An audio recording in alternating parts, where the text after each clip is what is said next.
Bismillahirrahmanirrahim. Assalamualaikum warahmatullahi wabarakatuh. Hamdan wa syukran lillah. Salatan wa salaman ala rasulillah.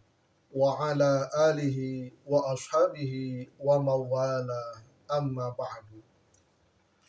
Para pemirsa yang dirahmati oleh Allah subhanahu wa ta'ala, ada sebuah kata mutiara yang sangat bagus tentang sujud.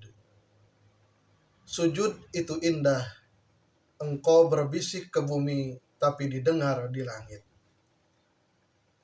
Sujud merupakan simbol rendah hati dan ketawaduan seorang hamba di hadapan Sang Pencipta.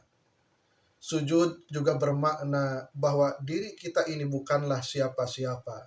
Bahkan diri ini adalah hamba yang dhaif, hamba yang lemah, hamba yang hina di hadapan Allah Subhanahu wa Ta'ala. Betapa tidak dalam posisi sujud, ketika kita sedang melaksanakan sujud, posisi kepala kita, anggota tubuh yang paling tinggi, yang disimbolkan dengan kesombongan, sehingga ada istilah tinggi hati atau congkak atau keras kepala dan lain sebagainya. Ketika kita sujud, kepala ini anggota yang paling tinggi. Ketika kita berdiri, maka akan sejajar dan sama dengan posisi kaki, di mana kaki adalah anggota tubuh yang paling bawah. Itu artinya sepintar apapun, sekaya apapun kita, sesukses apapun kita, setangguh apapun kita, maka di hadapan Allah kita bukanlah siapa-siapa, kita tidaklah ada apa-apanya. Sebagaimana saya sebutkan tadi, hakikatnya kita atau status kita di hadapan Sang Pencipta adalah makhluk yang hina, makhluk yang lemah, makhluk yang bodoh, makhluk yang tidak ada kekuatan, makhluk yang tidak ada kekuasaan, kecuali atas pertolongan Allah Subhanahu wa Ta'ala. La haula wa la quwata illa billahil aliyyil azim. Itulah kenapa sebabnya Rasulullah Shallallahu Alaihi Wasallam sering menasihati para sahabatnya untuk memperbanyak melaksanakan sujud. Sebagaimana ketika beliau menasihati seorang sahabatnya yang bernama Thauban, alaika bi kathratis sujud fa innaka la tasjudu lillahi sajdatan illa rafa'akallahu biha darajatan. Hendaklah engkau wahai Thauban memperbanyak sujud, karena tidaklah engkau melaksanakan sujud satu kali sujud kecuali Allah akan mengangkat derajatmu di hadapan Allah Subhanahu wa Ta'ala. Itu artinya orang yang banyak melaksanakan sujud menyadari bahwa dirinya lemah, hina, tidak ada kekuasaan. Boleh pintar, boleh kaya, tapi jangan diaku kepintaran tersebut, jangan diaku kekayaan tersebut, karena hakikatnya adalah titipan dari Allah Subhanahu wa Ta'ala. Maka ketika seseorang telah merasa dirinya hina, telah merasa rendah, telah merasa tidak ada daya, tidak ada upaya, tidak ada kekuatan sedikit pun kecuali atas pertolongan Allah, maka dalam posisi itu, maka Allah akan mengangkat derajatnya di hadapan Allah Subhanahu wa Ta'ala.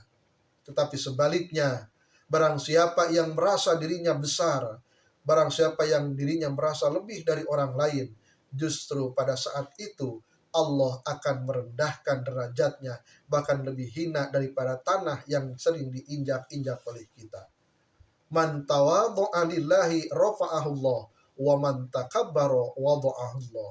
Barang siapa yang merendah, yang rendah hati, maka Allah akan mengangkat derajatnya. Tetapi sebaliknya, barang siapa yang sombong, yang merasa dirinya besar, yang merasa dirinya lebih dari orang lain, justru Allah akan merendahkan derajatnya. Bahkan na'udzubillahi min dzalik, lebih rendah daripada tanah, lebih rendah daripada binatang. Para pemirsa yang dirahmati oleh Allah Subhanahu wa taala, memperbanyak sujud di sini artinya kita sering memperbanyak melaksanakan ketaatan kepada Allah dan melaksanakan segala perintah Allah, menjauhi larangan Allah Subhanahu wa taala. Kalau secara lahiriah memperbanyak sujud artinya kita dalam sehari semalam dituntut untuk memperbanyak melaksanakan sholat sunat. Seperti sholat sunat rawatib atau sholat yang mengiringi sholat fardu, qobliyah dan ba'diyah. Misalnya yang muakkad yang sangat dianjurkan yaitu 12 rakaat.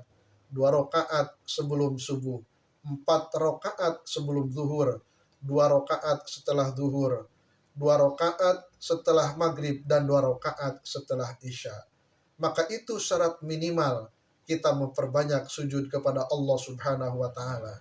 Belum lagi ditambah dengan sholat sunat tahajud, sholat sunat witir, dan sholat sunat duha. Yang dengan itu semua tiada lain dan tiada bukan sebagai upaya ikhtiar kita untuk semakin mendekatkan diri kepada Sang Pencipta, untuk menyadarkan diri ini bahwa diri ini tidaklah ada apa-apanya di hadapan Allah Subhanahu wa taala. Semoga urian singkat ini bermanfaat dan memotivasi diri kita untuk terus menjaga hati ini, memperbaiki hati ini, dan terus meningkatkan kualitas pengabdian kita kepada Allah Subhanahu wa taala. Semoga bermanfaat. Wassalamualaikum warahmatullahi wabarakatuh.